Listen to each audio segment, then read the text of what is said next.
pretty. His sister, maybe. I'd kill to know. Now, I'd expect a much slower process and a minor subsidence. What does that mean? Yeah, what's the worst case scenario? Well, I'm afraid we're going to have to list this building as not fit for habitation. What, for how long? Well, into the foreseeable future. Great. Here goes the business. Some guy from America. His kid went on the camp with Dan. He wants to talk to you. He says it's important. Okay.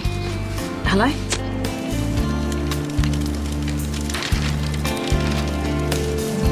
I've made up my mind. I'd like to take the job. That's fantastic, Miles. I think you'll really enjoy it here. We need people like you. Oh, hey, I think I saw half a hamburger in the bin if you're hungry, mate.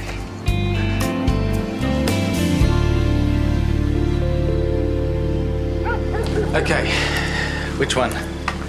Right, now this one's casual. It's kind of like I'm a laid-back dude. Do your work, there'll be no trouble. This one, the back kind of gross and it's a bit tight around the gut, but it says authority figure. Is that what I want? Is that the vibe? I don't... Which shirt are you going to feel most comfortable in? This one. Okay, well, I think we have a winner. But is it too cash? Is it like I'm a pushover, throw a chair at me or something? You know it's okay to be nervous about your new job. I'm the adult in this equation, and I'm just worried about kids giving me a hard time. It's ridiculous. Let me guess, is it one kid in particular, Mr. Jeffries? Oh, well, you know, he's already had a go at me, but Roman's had a word, so hopefully that's it. Hey, here, the diner's days are numbered. At least we don't have to hang out in that dump anymore. Yeah, all right. Aiden, that dump is Irene's business, so how about you just leave it alone? Correction, it was Irene's business, mate. We don't need any trouble in here, Jeffries. What, am I allowed to breathe, or is that against the law too, huh? Bit of respect, eh? Your grandfather would be ashamed of you. Do you think he went to war? I mean, do you think he put his life on the line so young blokes like you can just gallivant all around the joint doing whatever the hell you like? Look, you don't know anything about my grandfather, okay? What the hell do they teach kids at school today? It doesn't matter with guys like Aiden. Apparently he just does what he wants. Young Miles starts teaching there in the morning. Imagine him having to put up with that sort of rubbish. Oh, well, he's been a teacher before. He'll know what to do. Yeah, maybe. Oi, you make sure you give Mr. Copeland a fair go tomorrow, eh? We all know your form, mate. So why don't you make all of us, even your granddad, eh, proud just for once? Look, my granddad's dead. But all right, I'll turn up tomorrow and make him proud. Really proud, how does that sound? Glad to hear it. What about this one? Are you joking? You who, honey me? Just popping in with my rent check. Oh, somebody's going to a fancy dress party, are they? I wish. I'll just grab that receipt for you, Colleen. I'm just on my way to babysit VJ. Leah's got a meeting with that man from America, the one who wants to talk about Dan. Oh, yeah, do you know what any of that's about? No, but if he's got on a plane and flown all this way, it must be something important. Not that I'm one to gossip.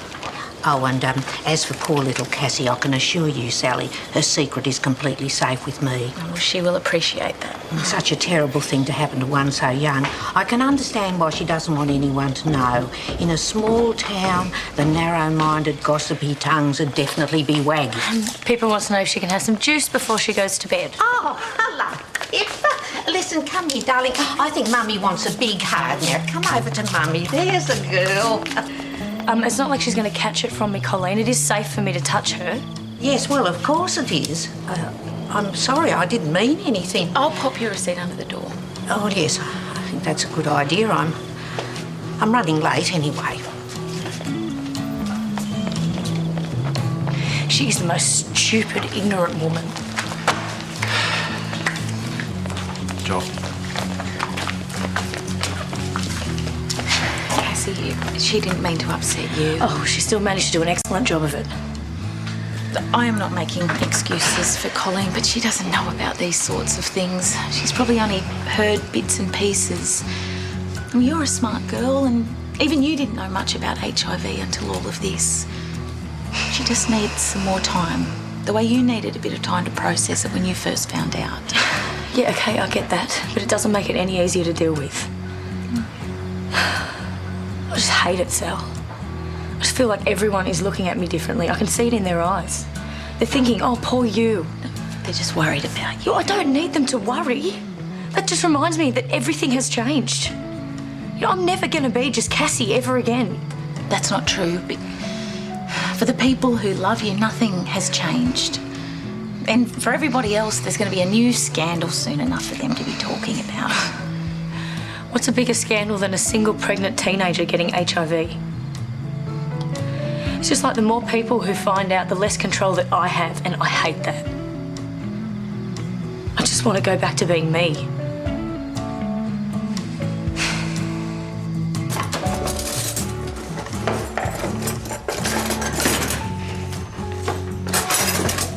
Oh, hey. How did everything go at the diner?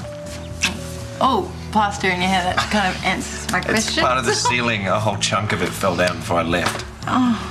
Like, we moved all the breakables into the surf club, but it's not looking good in terms of the building. Well, did the building inspector turn up?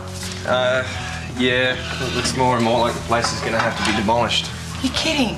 No, well, they're going to do tests, but apparently there was an earthquake back in '96, and the place has been sitting on a fault line ever since, so if there's one small tremor, the whole place is going to collapse. Oh.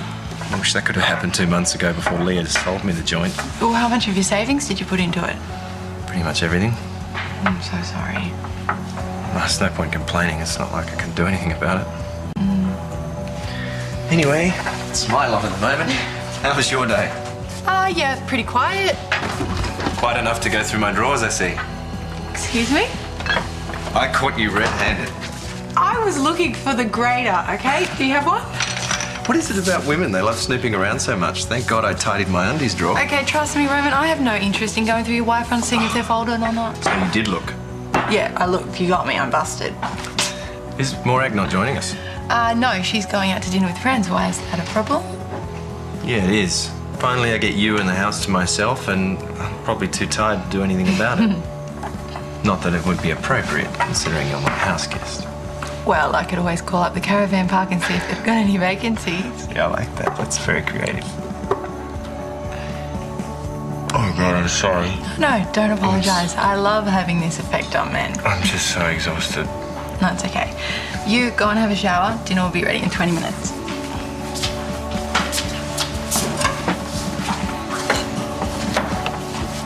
Please don't go to the caravan park. I like having you here.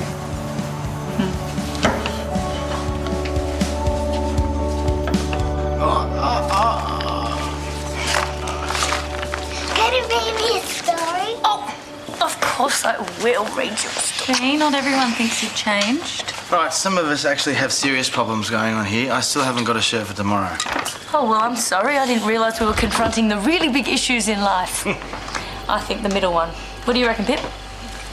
That one. Thank you. Have you seen it? Have you seen the line on the back of it? It's tragic. Thank you.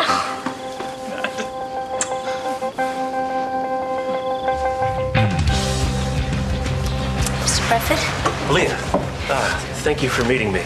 I know this must seem a little strange.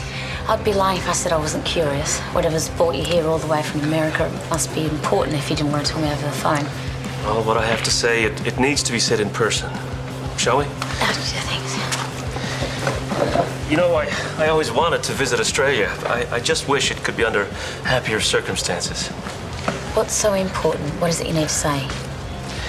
You haven't been told the full story about your husband's death. Well, they rang after the accident. They told me everything. No, I'm sorry. They didn't. And I think it's time you knew the truth.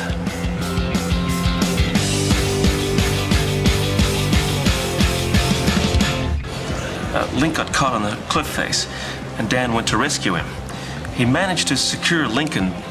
That was his first instinct, to save him. But then his own ropes got caught. He couldn't free himself. Your husband died because he put himself on the line to save my son. They said there'd been an accident. They said Dan fell. Well, he only fell because he was helping Link. You know, I look at my son and I'm so grateful he's alive. But I'm never going to forget that he's only here because of your husband. That's why I had to come here. I know it doesn't change the outcome, and I know it won't bring Dan back, but if it was me, I'd want to know.